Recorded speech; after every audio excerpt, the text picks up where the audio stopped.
Well, it's a great day in Georgia, and Trey and I are here with another episode of Life It's What You Make It. Trey, today is not one of those days in which we want to live and like let life happen. We want to take charge of today, and I'm excited about talking about purpose with you today. Yeah, this is a big one for me. I love talking about purpose because if you don't know my background, I thought all my life that I was going to be a pastor. That was my whole plan. Uh, and I remember Kurt and I used to go to church together, and I remember driving with Buddy Hoffman in his pickup truck, and I asked him, I said, "Hey, I think I like people more than I do computers. What does it look like for me to go into what does it look like for me to go into becoming a campus pastor here at the church?" And he was like, "Well, you got to go to seminary." And I was like, "Oh, great, awesome." And so I enrolled into seminary, and about halfway through, my program was called the Masters of Art and Transformational Leadership, and so it was a spiritual MBA, essentially what it was, because I Yeah. wanted to actually go and like plant churches and everything. And so uh, the class that I was in was called Ministry Foundations, and it was one of the most amazing things I ever got to experience because what they wanted you to do is to take your entire life and think of 50 critical instances that has transformed your life and put it out all on sticky notes. They had this whole methodology. Wow. It was incredible, and it was all based on this guy's theory called leadership emergence theory by J. Robert Clinton. He has a great book called Making of a Leader.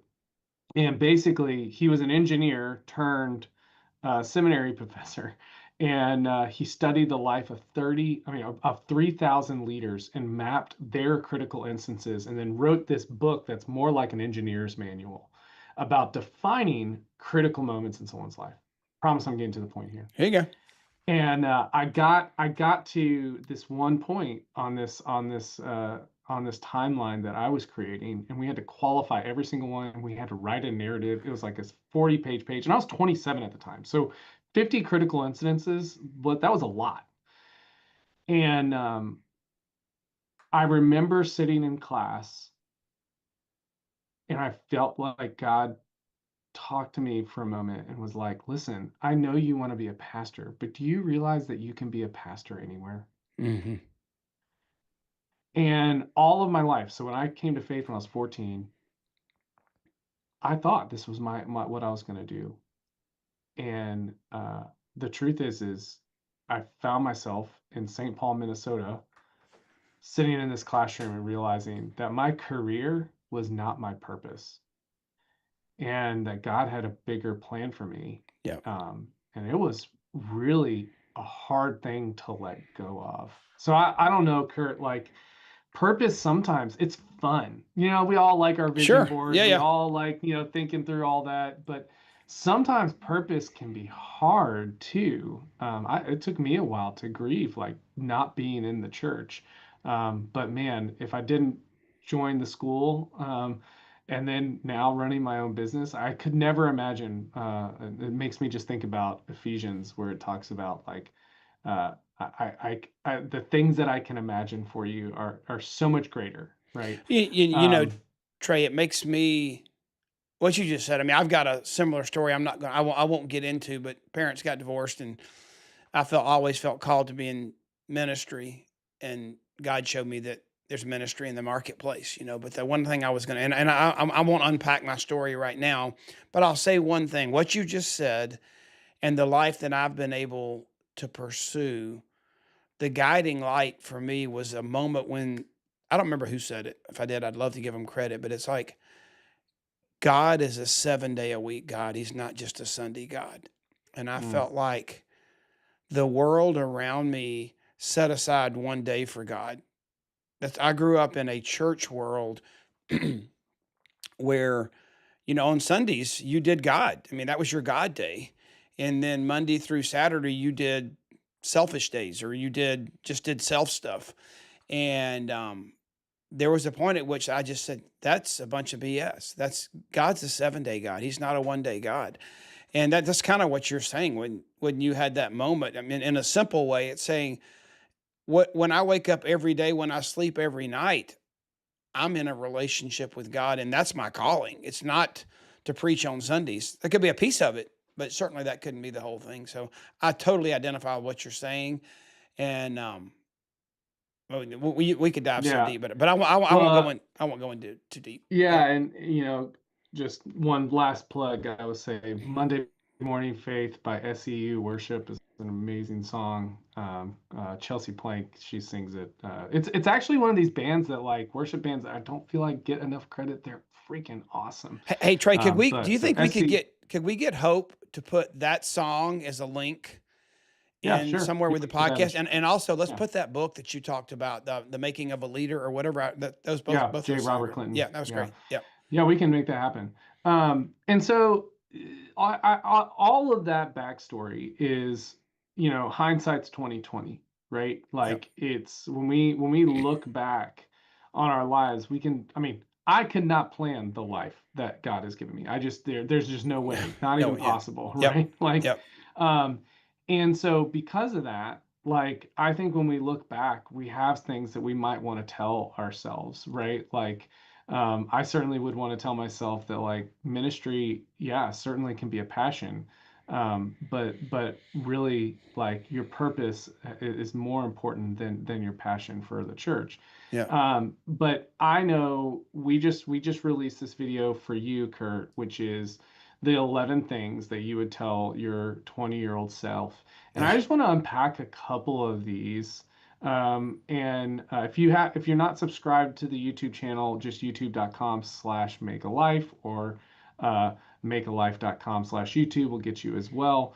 Go and subscribe. It's great content, stuff that you can share from Curt. But I want to dive into a couple of these things because I think, and so I'm just going to kind of like pitch it to you, and we Yep. just want to just learn a little bit about what you would tell your 20-year-old self, Okay. right? Yep. And so my first one that I want to ask you is a phrase that you talk about all the time is don't trade hours for dollars. This is Mm. something that you talk about in your book, but why is that important specifically to your 20-year-old self, but also like 20-year-olds now?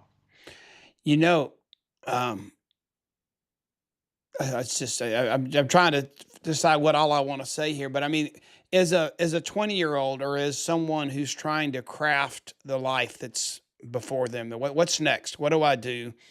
I mean, you think about, getting your degree, getting a wife or getting a husband if you're a fellow young lady. You think about kids, buying your first house, all those things. There's all this process that the world throws at you. But then as we have to provide and create an income, which we do have to do that. I mean, that's very important. And God says we have to provide for our families. Um, the world is going to give you maybe what I would say it won't pitch you God's pitch. It's going to throw you a curveball. And the world to me says get a cubicle, a computer, and a commute, and life will go well. And part of that is this they pack it in a way in that they make you prepare for the future so much that you're no good today. You've heard the phrase, you're so heavenly minded, you're no earthly good. Well, I would say a lot of young people become so 401k balance minded, they're no good today. And if I could tell my 20-year-old self, if I could look back and say, I would decide that I didn't want to wait until I was 65 or 70 to amass a fortune that let me live and wake up every day to do what I felt like I was called to do. I would make sure that I did something. I created an income where the creation of the paycheck didn't totally determine how I spent my time and what I invested myself in. Because if you're in Atlanta and you see 8 lanes of traffic, bumper to bumper, and it used to be during rush hour, it's any time of day now. But you just wonder how many of those people even get a moment to pursue their passion or purpose, or are they just chasing the 401k balance? And so I guess that's how I would unpack that. We could do an hour training on that, but that's my short answer. Which, to be clear, you're not saying don't save for retirement, No, right? Like No, that's not what you're saying. no. Um, and but really, It's what drives you. It's not the fact that you don't save for retirement. I mean, you got to pay your taxes, you got to tithe, there's things you have to do. You got to save for the future. But what I'm saying is that what is your motivation to increase that bank balance, or is your motivation to live the life God called you to live while you do that? And mhm. so many careers, when you trade hours for dollars, they will, if you think you're not growing your 401k fast enough, that extra hour you might spend with your family in the evenings, you're going to use that to fund that 401k again. So it's what drives your behavior is what we're talking about. And yes, you do need to plan for the future, but you also can make a life now. Yeah, it's I think that there was a recent article in the Guardian that talked about how Gen Z is saving for retirement more than any other generation prior. And a lot of that, I think, is this desire for having more than just uh, a life that is defined by your work, right? And boomers, like, your work was everything, right? That's how it was. And Gen X seems like that they kind of are in that same kind of vein, that there's this is what your work, this is what your worth comes from, is your work oftentimes. And I think that there is this pursuit, millennials and lower, like maybe there's a little bit more of pursuit of passion, but there's a whole nother side to this, which is trading your hours for dollars isn't meaning like going for the fun route, No, right? Like, there's still a lot of work that's involved to even jump into that statement. And so, like, another thing that you talk about is work hard, play harder, which I think is really important, and it plays into this sure it here. does. Like, what does hard work actually mean? Well, I know there are going to be people out there that say you're not morning persons, but I think it's waking up and taking care of the big rocks first. I know there are people that, well, I function better at midnight. Well, more power to you, but I would not be taking care of my big rocks at midnight. I know people that never said they were morning persons that took this principle we're talking about right now and applied it to their life, and they were so grateful that they learned to get up and seizing the day meant clearly knowing what the big rocks are and taking care of those big rocks because I do I get up really early and it's not a prideful thing, but I get more done by 10 a.m. than most people do in a full day. There's selfish motivation in that is I've got a boat, I've got a pool, I've got a pickleball paddle, I've got a golf club, I've got running shoes, I've got things I want to go do and play. But I realize that if I don't work hard first, that I'm going to play out of slothfulness. And I'm not, Proverbs is kind of is my handbook for life. That those 31 chapters that I get up and have my quiet start every day. If I don't have a book I'm reading or something I'm doing, it's that. And it just that whole book is about, the sloth and the wise, the fool and the lazy. I mean, it's just so clear, if you want to play hard, which I want you to want to play hard, I really want you to want to have fun and enjoy passion and enthusiasm and doing crazy things with your wife and kids. But I want you to work hard first so that there's no anxiety when you do it, you know? And life doesn't, I mean, your college degree or your basic time management course is not going to teach you that. I mean, that's really why you loved, what's that planner that you loved? Michael Hyatt's The planner. Yeah, full focus planner, yeah, yeah. and because it taught you more than just writing your goals down for the day. It's or your task for the day. Because and I love you. You may want to comment on that. Just not about the planner itself, but how it drove you to that kind of behavior. Yeah, I mean, if I didn't have the full focus planner, the real truth is I wouldn't have been able to start my first business. And it because what I found out about myself was I'm a creative, right? And there's part of me that loves like the woo-woo side of creativity, where I'm like, hey, I can pull stuff from the ether and just make like great things happen. Like, I love that. But here's what I learned about myself, particularly as I got into my first jobs. I have to make lists. If I don't make lists, it will not happen. the whole idea of being able to pull something out and just be like ultimately productive, it just doesn't happen. Yeah. I live off of ClickUp, which is my digital tool for helping me work through my project management, right? I use a bullet journal every single day and write down the things that I need to do because that's how I live. But here's the thing, and I want you to speak to this one particular thing is the truth is that, you know, the pursuit of passion today, pursuit of purpose is Yeah. so like attractive, particularly to a younger generation. And you have this idea of work hard, play harder, but there is this desire for a quick fix. And this exists Yeah. in your business. It does. In other words, a quick road to success and money. And you know, and sometimes we probably over index it a little bit too, of saying, you know, it's a simple way to get $1,000 a month, Yeah. right? Like this is what we say, you know, when we're talking about the business. But like, talk to the hard work that it takes in order to really be successful in what you do. Um, Boy, nobody really knows how hard I worked from the time I was 22 to let's just say 27. That's not an exact time period, but the first 5 years, what I sacrificed to have what I have today. And I don't say sacrificed in a bad way. It's more focus. What I focused on, what I was diligent about.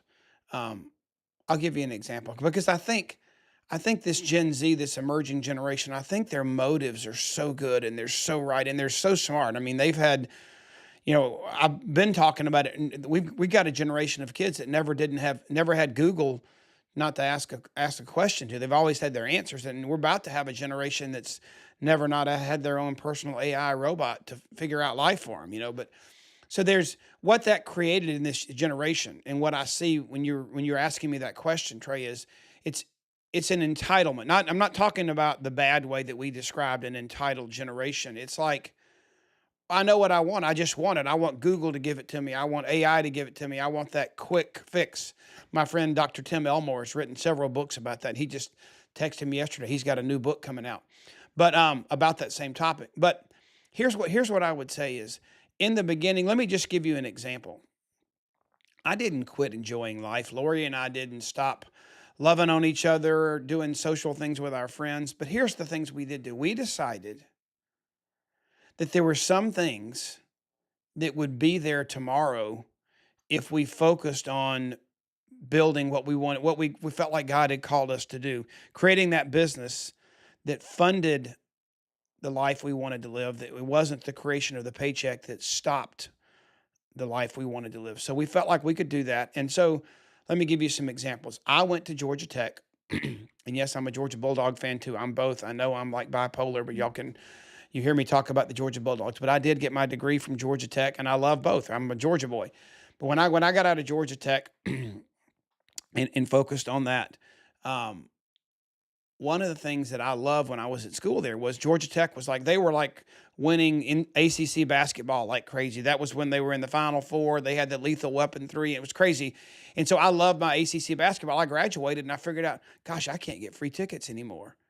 And then I found out that not only can I not get free tickets, but in order to buy tickets, you had to donate so much money to get in a category where you could buy tickets. And we saved up.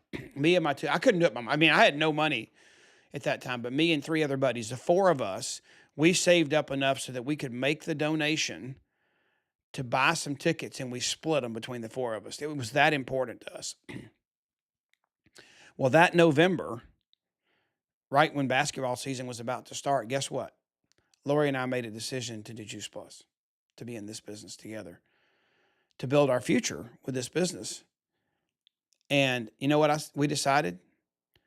That we were going to let our buddies use the basketball tickets, that it was too important for us. The next 90 days, 120 days, we were going to put all of our energy and resources into building this business. Because you know what I thought? When I get my business built, I can buy my own tickets. I can buy better seats. I can buy seats for my whole family. In that basketball game, those things that I'm going to miss right now, they're going to be there down the road, and I'll be able to enjoy them at a greater degree if I'll stay focused on the task at hand. So that's just one example. But there were, someone told me there's no PV, which we call purchase volume. There's no PV in the TV. Turn it off. So we did. We didn't watch as much TV. There are things that we did that modeled, this is important. This is the time. This is our Kairos season. Now is the time. Change your trajectory. Turn about and head in this direction and do the right thing. So we did. And if I was telling my 20-year-old self, it's like, I don't want you to live in misery and feel like you're sacrificing and you're a ball and chain to your business. What I would say is give it all you've got so that you get the best out of it. And so find someone, partner with someone that can mentor you. Find someone that's running the race effectively right now, and see if they'll be willing to hold the baton for you for a moment and pass that along to you. And they should teach you about work ethic and diligence and taking care of the big rocks. If you find that kind of mentor, you can't fail. But if you think you're entitled to it, you're never going to get there.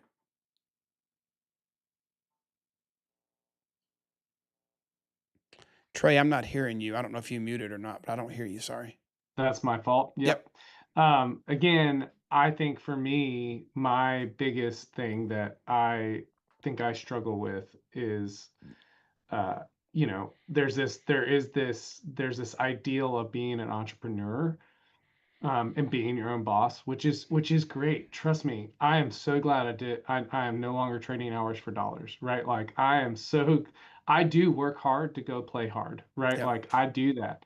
However, that journey to be able to do that, it's not. It is a road that can be difficult, and that's why, like, if I were like talking to creatives, for example, when I love talking to early 20 something creatives, that I'm like, they're like, what's some advice that you might have for me? And I'm like, let me tell you, stay in your job for 5 years.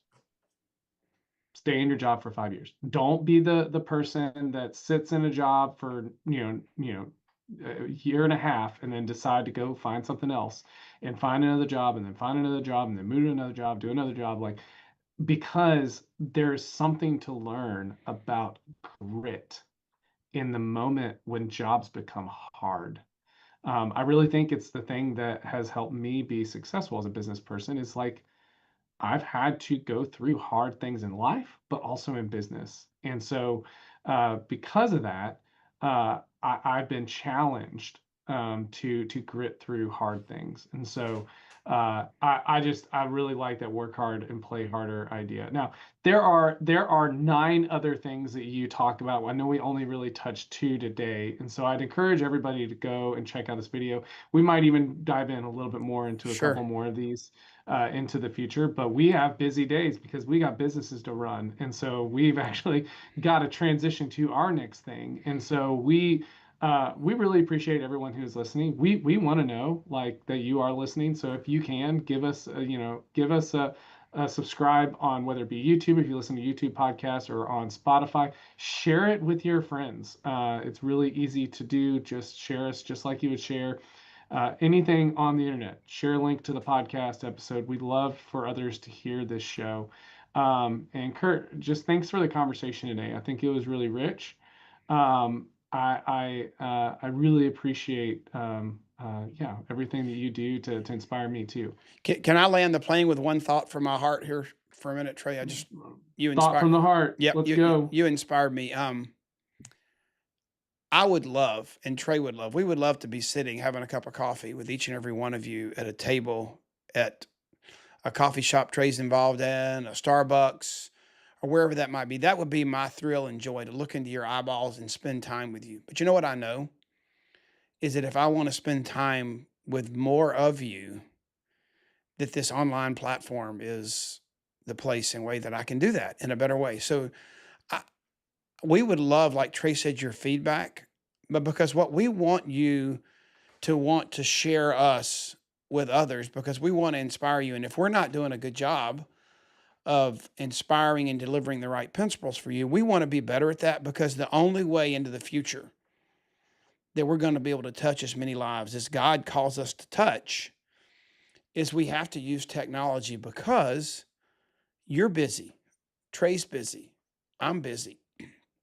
And if we want to do what we talked about, and that is to work hard so that we can play harder, efficiency is part of that. And we want to efficiently communicate and share God's principles with you. So um, let's make this community come alive. And we can do that by just sharing and do the things Trey said, share, like, pass it on. But this is fun for us, but I can tell you this much. I feel like it's part of my calling to serve you in this capacity and to be a part of your life and for you to be a part of my life. And I know we're not having a cup of coffee. Let's just pretend like we are. A couple times a month, the second and fourth Thursdays, this comes out and it's going to be on YouTube and Facebook. And grab a cup of coffee and sit down for 20 or 30 minutes with Trey and I, and let's talk about life together because that's what we want to do with you. So thanks for joining us. Your time is valuable to you, and we appreciate you sharing it with us. So thanks. All right.